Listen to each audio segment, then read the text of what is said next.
ఓం శ్రీకృష్ణ పరమాత్మనే నమః.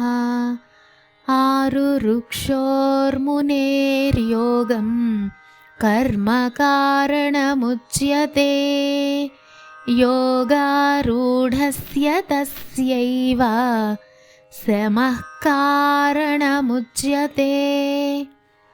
యోగంలో పరిపూర్ణత సాధించే యత్నంలో ఉన్న జీవాత్మకు ఫలాపేక్ష లేకుండా పనిచేయటమే సాధనం అంటారు.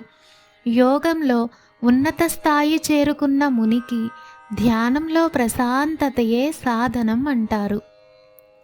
యదా హినేంద్రియార్థేషు న కర్మస్వనుషజ్జతే, సర్వసంకల్ప సన్యాసీ యోగారూఢస్తదోచ్యతే. ఎప్పుడైతే వ్యక్తి ఇంద్రియ వస్తు విషయముల పట్ల మరియు కర్మల పట్ల ఆసక్తిరహితంగా ఉంటాడో ఆ వ్యక్తి యోగశాస్త్రంలో ఉన్నతమైన స్థానం పొందినట్లు. ఎందుకంటే అతడు సమస్త కర్మ ఫలములను అనుభవించాలనే కోరికలను త్యజించాడు కావున. సర్వం శ్రీకృష్ణ అర్పణం.